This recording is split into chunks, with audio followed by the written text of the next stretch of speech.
even if everyone was trying to be as honest as possible, there's no conceptual right answer often to exactly, they've got your global value chains, companies are operating in tons of different countries. How much conceptually of the overall profit at the end was due to the different bits in different countries?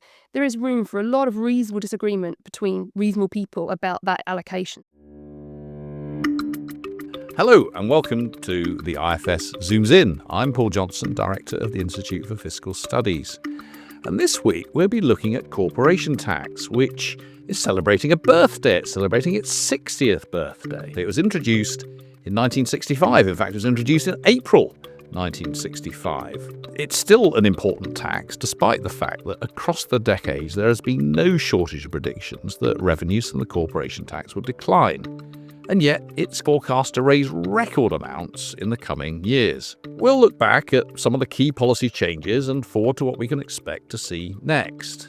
And given Labour's emphasis on the need for economic growth, we'll also ask what the government could do to improve the prospects for business investment. Is there anything it could do to corporation tax? And we might even find time to ask whether having President Trump in the White House means an end to international efforts to change how multinationals are taxed. And that's beyond anything that he may be saying about tariffs at the moment. To pick all of this apart, I'm in the extremely good company of Amanda Tickel, who is Head of Tax and Trade Policy for Deloitte UK, so she's had a busy time recently, I think, and Helen Miller, who's Deputy Director here at the IFS and leads our tax work. Well, last week we ran our biennial conference on corporation tax, and we spent a day and a half in sunny Oxford immersed in discussions about tax design with about 100 tax experts. And today, part of what we're going to do is to be pulling ourselves out of the weeds that we slightly found ourselves in there as we were talking with all of the tax wonks and nerds, to bring you some of the highlights from those discussions. Now, corporation tax. It raises quite a lot of money nowadays, 100 billion or so, I think, which is a big number. We've all probably heard of corporation tax, but very simply speaking, what is it, Helen?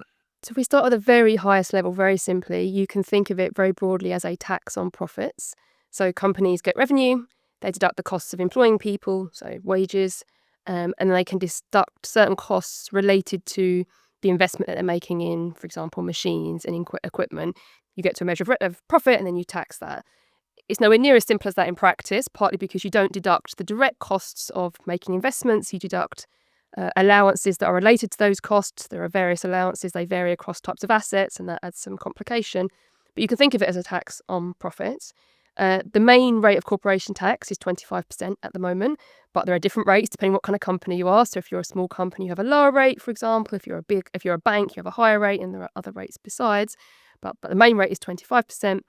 And then one of the complicating factors, which I'm sure we'll say more about, is how we tax multinationals. And the issue there is basically that you have companies operating in many different countries. You don't want to tax the same profits in all of the countries in which they operate. Doing so would be very bad for trade and a bad thing to do.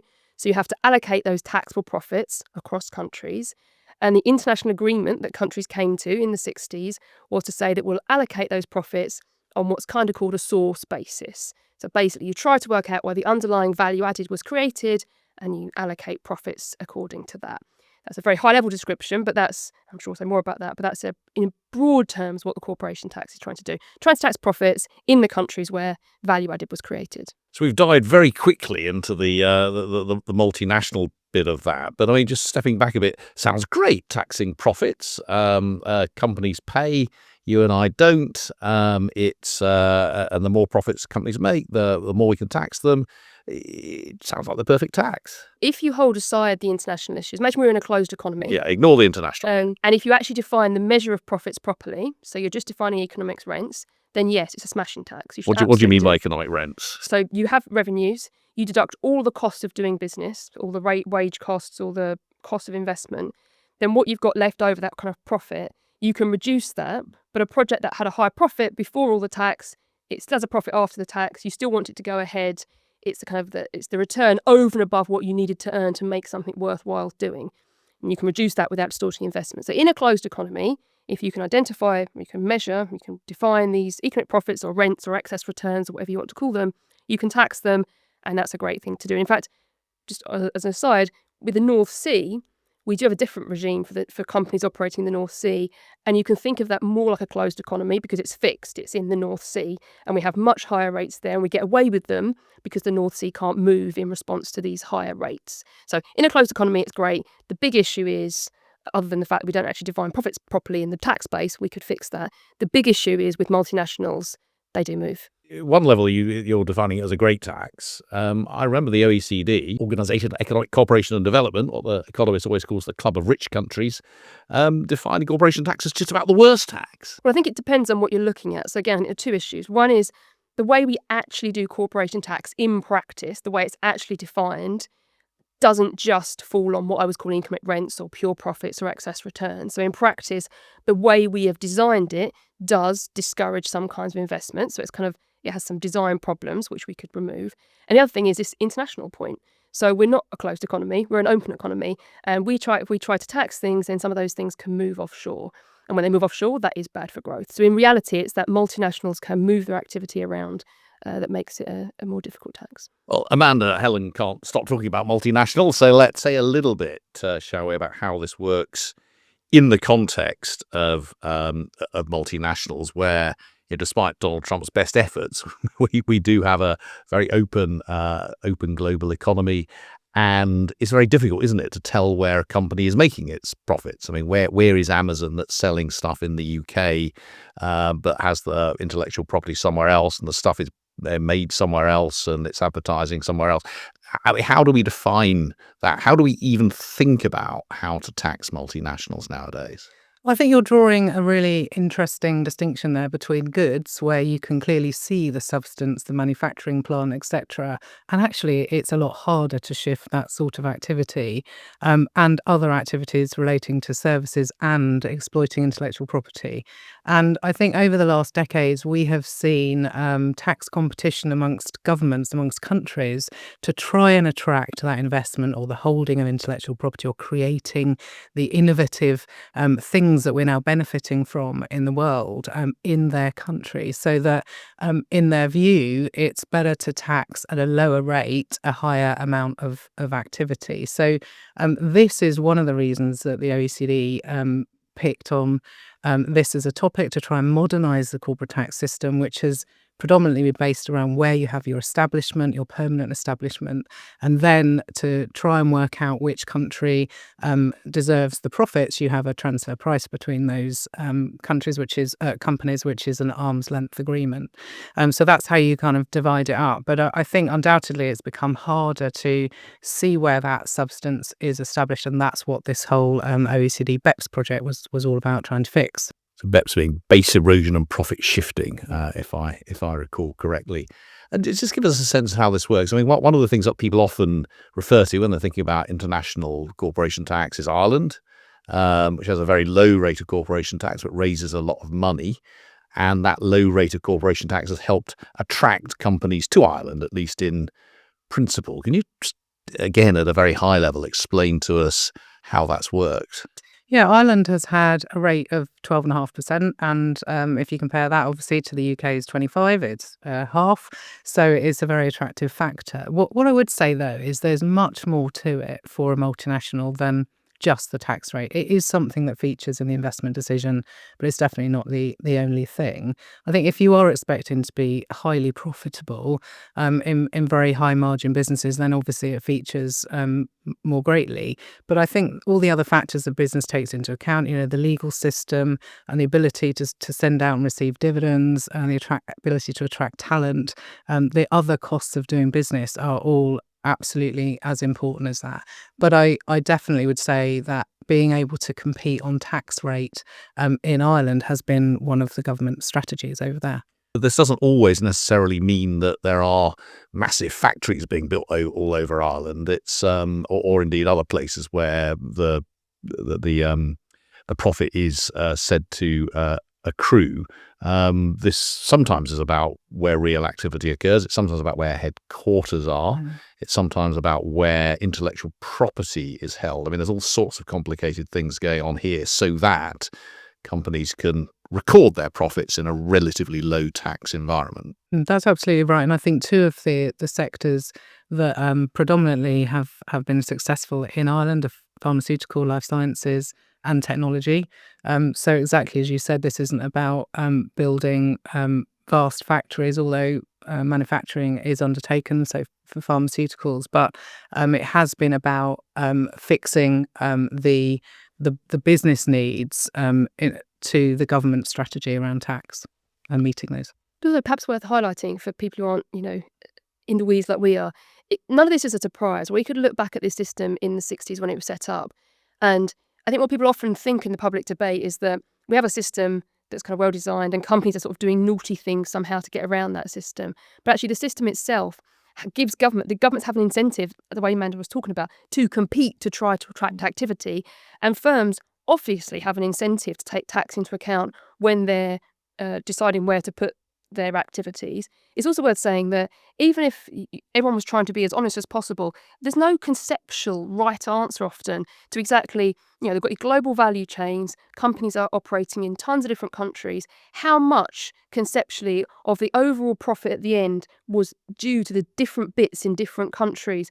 There is room for a lot of reasonable disagreement between reasonable people about that allocation. So I think we should remember that we have a system that's actually very, very hard conceptually to operate. It's not just that we have some naughty companies that are trying to get around the rules. So where is the profit created? Is the profit created where you sell stuff? Is it created where you build it? Is it created where the company was set up and all the research and development happened? I mean, it's genuinely, as you say, there's absolutely no right answer to that question. And that's one of the reasons that you hear all of this coverage about how outrageous it is that some of the big internet companies don't pay much tax in the UK, despite the fact they sell billions of stuff through their platforms here.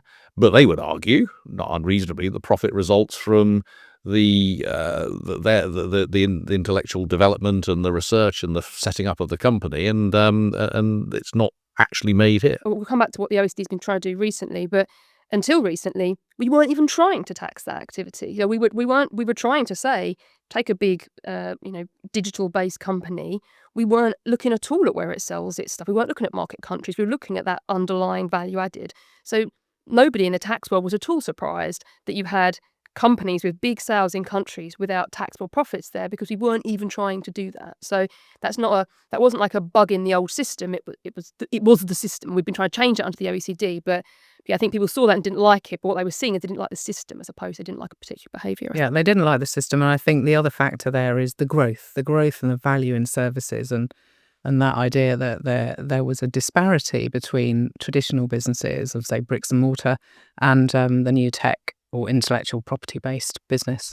And that's why we've ended up with the digital services tax. We don't want to get into the details of that. It was one of the things that has really irritated Donald Trump, is that in trying to tax some of these big American internet companies, tech companies, we've introduced a tax on top of corporation tax, because we weren't getting much corporation tax from some of those companies, specifically to try and address that sense of unfairness that we, the UK government, are not getting much tax from people like Google and Amazon and so on. Yes, and the UK was not alone in introducing a digital services tax. It does have a slight link to profit in terms of threshold, but actually it's more akin to a turnover tax, because it doesn't actually relate to a percentage of profits that the company makes. And other countries, Canada, France, Italy, have also introduced digital services tax. I would describe it as intended as a kind of stopgap tax until the OECD and all the countries could sign up to a new way of doing things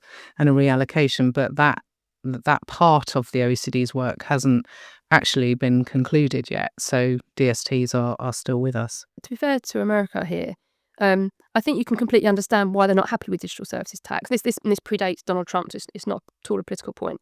It's just these are taxes that they're not taxes on American companies in definition, but it's the American companies that are being captured.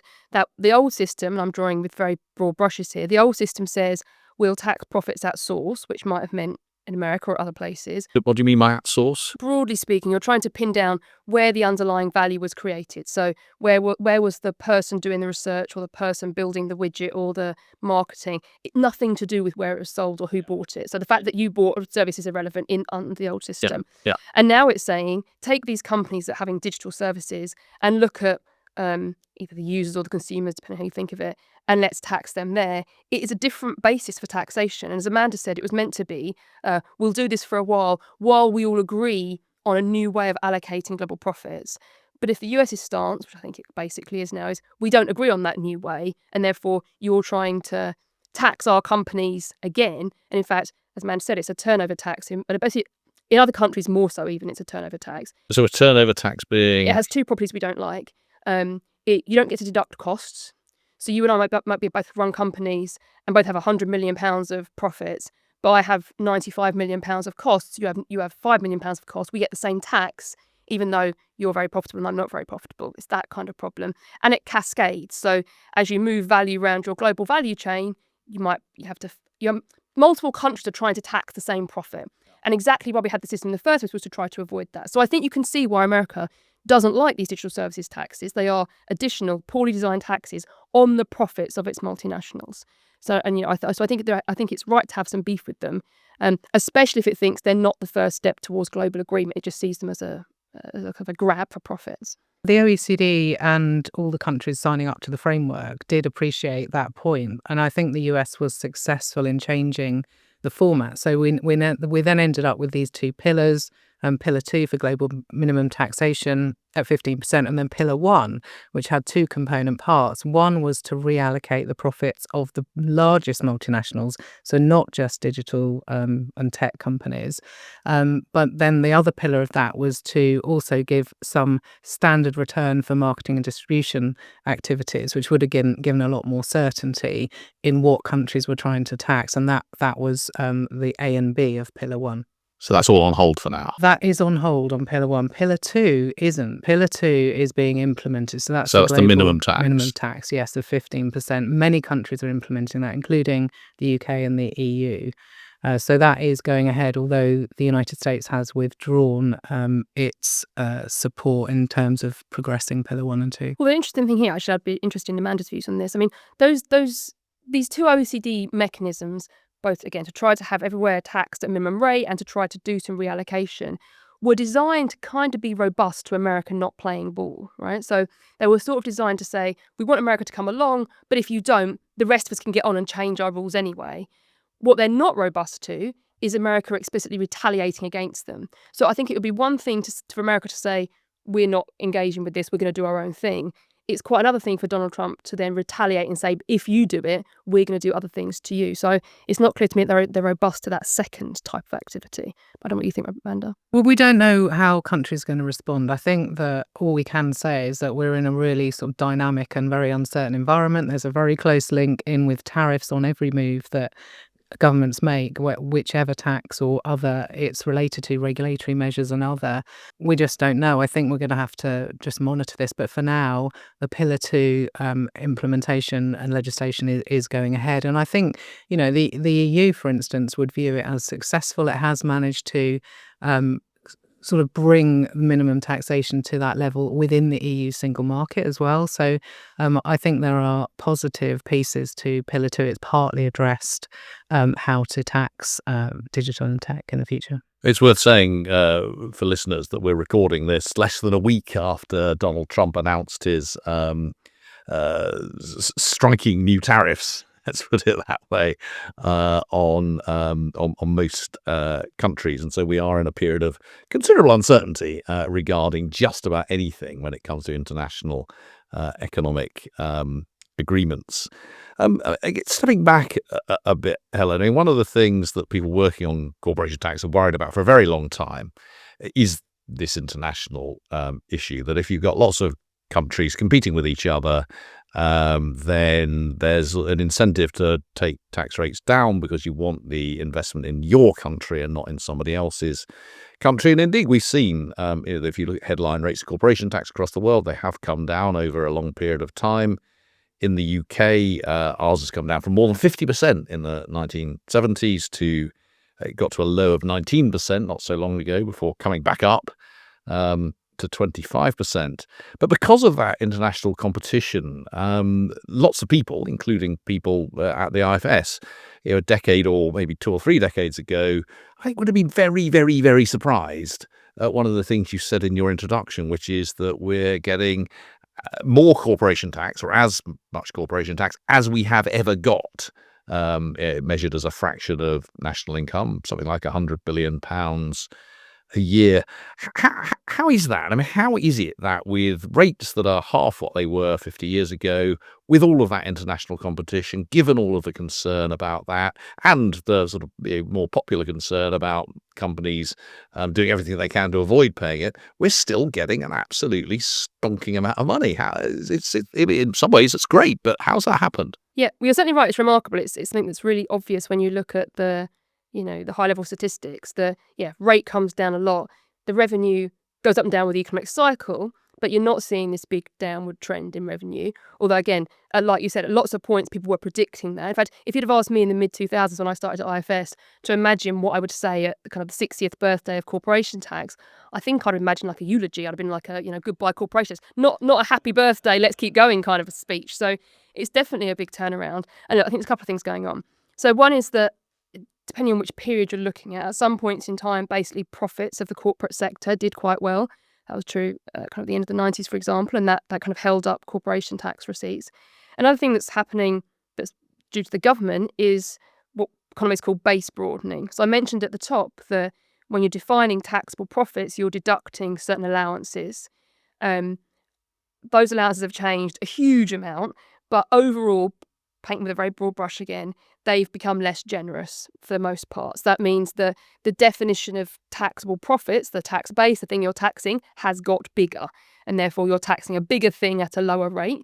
But that increasing in the tax base is one of the things that's held up tax revenues. An implication of that is that the way in which we're raising revenue has kind of a bigger distortions on investment incentives. Again, holding aside the multinationals, because I think they are a bit different, just thinking about a company that's going to invest in the UK and it's thinking about how much to invest, we are distorting that decision more than we're used to. And I'm definitely saying distorting rather than reducing, because actually it goes both ways. We discourage some investments and we subsidise other investments, and it varies depending on how they're financed, for example. So that base broadening has helped us keep revenues high, but at the cost of we have a more distortionary tax base. Well, let's come back to that, because I want to, because that's obviously very closely related to the whole question of the role of corporation tax and economic growth and how we might change it. But before we do that, Amanda, on this this point about us bringing more corporation tax in, from your perspective, and you work with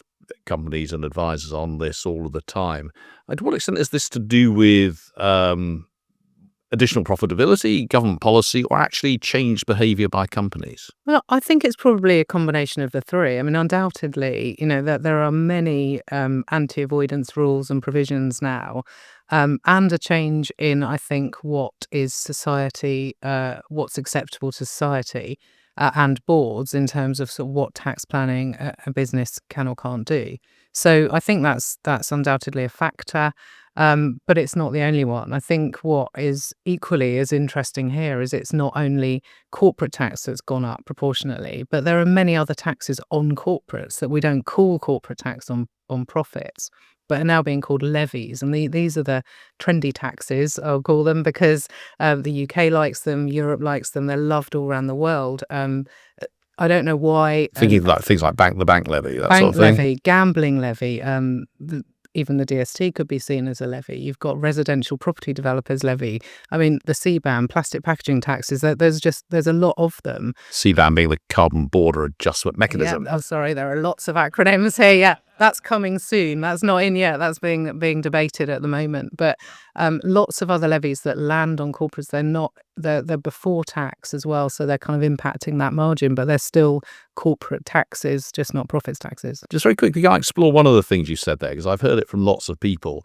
You didn't quite put it in these words, but I think what you meant was 15, 20 years ago, companies really tried really hard to minimize their corporation tax. That's become less acceptable behavior, and now they're sort of more quotes, doing the right thing. Is that a reasonable way of describing, broadly speaking, how behaviour has changed? Broadly, I think what's happened is the rules have become clearer as to what governments think is and isn't acceptable. So over time, we have court case after court case that says, this is how you should apply this bank of tax legislation. And so I think in a way we have more clarity, we have a more principles-based tax system now. So, you're not just looking at what the contract says, you're looking at what it means and what the effect should be. And so I think there is a much better understanding. There is no doubt that, it isn't, certainly in the UK, a board's mission to get that tax rate down to the minimum is to pay the right amount of tax. And I think we hear that much more. And actually, the government's tax gap, which is around 35-36 billion, which they're trying to close, only about 2 billion or so is due, they think, to some sort of avoidance. Most of it is error or mistake, actually. It's really striking, and it's a story I hear all the time. And but of course, I think to some extent public impressions lag behind that a bit. Of course, we've been talking about multinationals, and I think when people think about corporation tax, they tend to think about very big companies paying lots of corporation tax. Of course, most of the people paying corporation tax are very small companies. They don't pay very much between them. But it's very odd to think that if I set up a sort of one-person company, I'll pay corporation tax, broadly speaking, against the same legislation as, BP or Google or something. This is one tax that's supposed to be, right for Paul Johnson Inc. and right for the biggest companies in the world. And that no doubt makes things quite difficult. It does. And one of the things we just talked about at length at our conference last week was the complexity for small companies. I think it's partly because we have a body of legislation that's trying to deal with these big global companies applying to, Paul Johnson Inc. And as Amanda said, the tax gap is actually much bigger for small companies than large companies, and it's growing pretty strongly. So the tax gap being the gap between what companies should pay and what they do pay. So a combination of evasion and evasion and serious avoidance and error. It's just actually you did your best to get the tax right, but it was really complicated and you got it wrong. So it's not all the really kind of nefarious. I did something really naughty. It was just I had a good bash and I got it wrong. But I think for those smaller companies, one thing people talked about at the conference last week is the complexity of the tax system isn't proportional to the size of your business. So it can be very complex for very small companies, even though the amount of money at stake for some of these small companies is peanuts. They are not the big source of revenue. The big source of revenue is a small handful of the big companies that are dragging most of the 100 billion we're talking about. Yeah, and I think if you just break down sort of how you actually get to that tax number as well, which, you just have to think about a lot of things. What if you made losses in earlier years? To what extent can you carry those forward against future profits? What deductions are available? Can you take the capital allowances deduction? Does your what you've done qualify as capital, or is it something else? What about if you've done any R&D, can you claim that? So I think there are just so many rules and overlays to get to your tax number. And as you say, they apply whatever your size. Growth. It's the government's number one priority, being knocked off course a little by President Trump, one rather fears, but clearly an important part of the growth story is how we tax companies. What about corporation tax, Helen? Is it... are there obvious changes there that you could make if you really wanted to go for growth? Is it a problem for growth that we're taking 100 billion a year from corporate profits?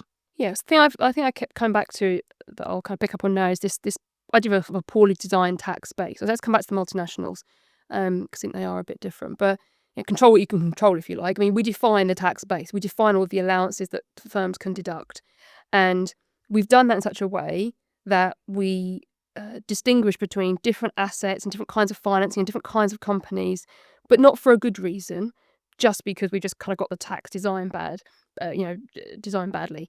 And what that means really is that firms are going to be making distorted decisions. Some will be investing using too much debt. Some won't be investing because they can't get debt and they've got a disincentive to invest out of equity. They'll be picking certain kinds of machines over others because there's a better tax take. So it's very hard to put a pounds billion number on how bad that is. But yeah, I think we know how to define and design a tax base that would be less distortionary to investment. We haven't done that in the last 60 years, so I can't say I'm particularly hopeful that we're going to start doing it now. But we could. That would be something. It's in our control. We could do it. And if we did it, it would be if we did less to distort firms' decisions. I mean, a good principle should be that you want to raise the money you want to raise, but with the least distortion possible. We are not applying that principle to corporation tax, as it applies to the tax base at least. So there are things we could do there. One thing else to highlight before we talk about multinationals as well. One thing that really struck me from the conversations we had, and this is true from the last few years, that we've had so much change in corporation tax that actually that change instability itself is now a problem. Just the fact that the tax rules change year on year on year on year, and it takes a lot of effort just to work out what the tax system is today and how it compares to yesterday. That actually that change and that uncertainty in and of itself is bad for growth. So almost regardless of what you're going to do, stop changing the system every 5 minutes, because that in and of itself is going to be dampening for investment, was really something that struck me from last week. And there's a lot of aspects of that. And I mean, in a way, the simplest aspect of that has been that the last governments sort of took corporation tax down, I think, from 26% over many years all the way down to 19%, and then waxed it straight back up to 25%. Now, that's not really what you're talking about in terms of uncertainty, but it doesn't help. But Amanda, what's your sense? So, I mean, the reason that the last government, whilst imposing austerity and cutting spending all over the place, nevertheless cut the headline rate of corporation tax year on year on year, was that they said that would be good for growth because it would be good for attracting international investment into the UK. What's your experience and perspective on whether that was the case, and hence whether putting it back up to 25% would be damaging, or whether actually this isn't really what's driving investment decisions? It is a factor in investment decisions, but it is only one factor. So you have to get everything else right. Is the country stable?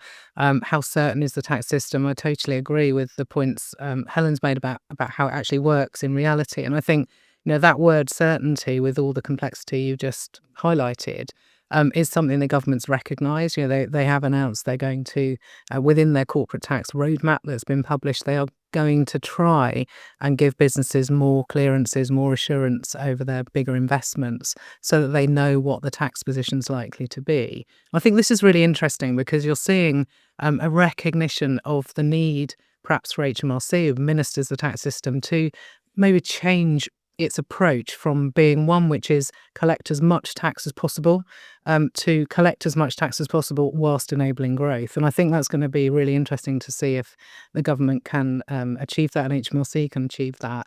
But at the same time, giving these rulings and more certainty should give business that assurance, because what we heard at the conference, I heard quite clearly, was that certainty was as important as the rate, as the amount you pay. You just need to know how much you're going to pay. You don't want investment decisions being seen to be poor because you've got the tax judgment wrong. And one of the things the government's done in its first budget was to publish what it calls a corporate tax roadmap, which is, in a sense, at least in its title, a copy of what the coalition government did back in 2010, 2011. They published a corporate tax roadmap. Is there enough in there to provide that sort of stability and certainty that you're talking about? Is this something that is valuable? It's a good start. I mean, I think they've got to start somewhere, and at least there's a recognition that there is uncertainty and that they need to take some measures at Treasury and HMRC level to give more certainty. But I would say it's not moving very quickly. This was an idea that was conceived before the current government came into power. And we're only a few months away from a year in office. We really need to move quicker if we want to try and at least maintain the growth levels, as you pointed out, in the country at the moment. So I would urge faster decisions and make it as broad as possible. Faster decisions on what sort of thing? In terms of how the advanced clearances are going to work, so that reassurance. Okay, so companies know actually what's going to happen. Yeah. And just pick on the big picture, one thing that's really striking from the roadmap, which actually, for this conference, I was looking back at lots of policy documents back to the 60s. And the thing that's kind of keeps us excited here at the IFS. Yeah, exactly. There's lots of great stuff from the 1984 budget's a great source of a look into. Well, at least you've got our listeners. They're off to consult the 1984 budget. Exactly, I recommend it.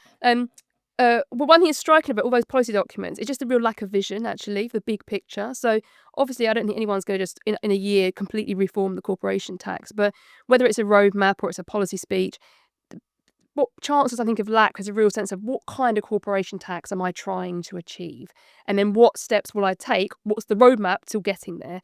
This roadmap has what the current one basically says is, here's the things we won't do, and we'll make things a bit more certain. That's not much of a journey, is it? So it's, but I think it's not just about this government. I think a lot of governments have that same flavour of a real lack of sense of like, here's what we want to achieve. And once you know that, you can start plotting towards it. And I think one reason and I know I'm speaking in broad terms, this kind of distorted base that I keep talking about, the reason we have that is because no one's really ever written down, here's the kind of base we want to define that would be a good one, and then let's make a path to it. They pick out individual issues like, how do we deal with plant machinery? How do we deal with this? And they fiddle around with that without that broader sense of where it's going. I think it's a repeated problem we've had with government after government after government. It's true of the whole tax system, of course. It is. Whether we're talking about taxation of housing or the taxation of pensions or pretty much anything else. And anyone, maybe it's useful for people to think about it in the context of their pension, that this is something that you need certainty about. You're making decisions over a long period of time, and yet the government continually changes what it's doing, has set out no sense of where it's going, and creates uncertainty every time there's a budget, because you don't know whether things are going to change. And the same, broadly speaking, has been true of corporation tax, which is a real big problem if you're deciding what to invest, how to invest, where to invest, what our research and development to do, and so on, and so on. We're probably beginning to run towards the closing part of this conversation, but we can't close without spending more time, I'm sorry, on Donald Trump and where we are with the US. We should probably say something briefly about tariffs, and then come back, Amanda, to what you were saying about how the US pulling out of the entire international system, in some sense at least, may create a problem. But Helen, a tariff is, in a sense, it's all taxes are taxes on, or most taxes are taxes on income that companies pay one way or the other, and you can see tariffs to some extent as a tax on companies, to some extent as a tax on consumers. How should we think about? If we think about corporation tax, do we think of tariffs as something completely different, or are they a close cousin? Well, they're a tax, so in that sense, they're related. I think the key difference is what we were saying earlier about digital services tax. Has some similarities there. The key difference between a tariff and a corporation tax is that there is no deduction for costs. A corporation tax is at least trying to be a tax on profit, and much what we've debated has been about, does it deduct enough or too much, or how do those deductions work? But it's trying to be a tax on profit. Tariffs aren't even attempting to be that, right? They are just a tax that's related to your sales that doesn't deduct any of their costs. So they're not like a corporation tax in that sense. Other people have related or tried to relate them to VATs. The difference with the VAT, there's lots of difference with VAT. They're definitely not. They're definitely different. But in that sense, the difference is that you put tariffs on imports. You don't put any equivalent on sales, on domestic sales. So they're just a tax that you can't deduct costs from, and that they cascade so that you can have the same income being taxed multiple times. So they are poorly designed taxes. And ultimately, because you can't deduct costs, they are worse for some companies than others.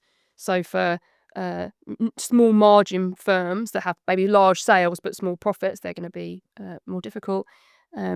And again, the more times you get taxed, the worse it is. And Amanda, your title is head of tax and trade policy at Deloitte, so quite a busy time for you at the moment. What's your brief, just a few days in, your brief sense of where we are on trade policy and tariffs and the impact that's likely to have? Well, we had some big announcements, didn't we, last week on these reciprocal tariffs that the US announced. And the interesting thing about them was that ordinarily a tariff is applied to a good that's brought into a country, but there were a stream of reciprocal tariffs that were by country, regardless of the actual product that was being imported, which is unusual.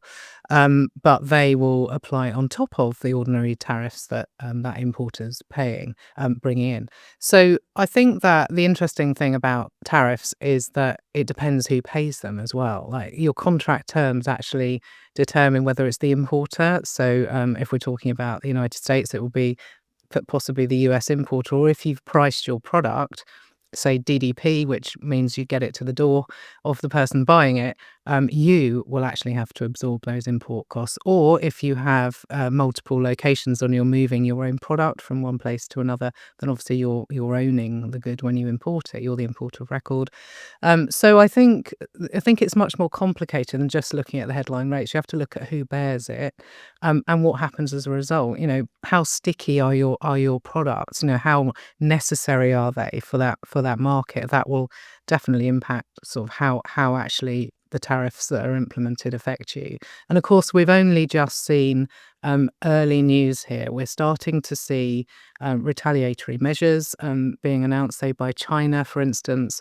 The European Union is considering what to do, and the UK is consulting on whether or not actually they should reciprocate or retaliate. And I think so. How I describe it is quite difficult to assess actually at the moment for businesses. It's dynamic, it's likely to change, and you've got to think of the multi-geography dimensions here. You can't just view sort of one country and assess what they've done. And quite worrying because in the end this will increase prices for consumers. It presumably must do, and reduce international trade, which is currently based on where the most effective and efficient places are to produce the goods. I think we'll have to see what happens, because I think that the United States have said there's room for negotiation with countries. So as I said, I think we're a few days in. We'll have to see, how much they stick these tariffs.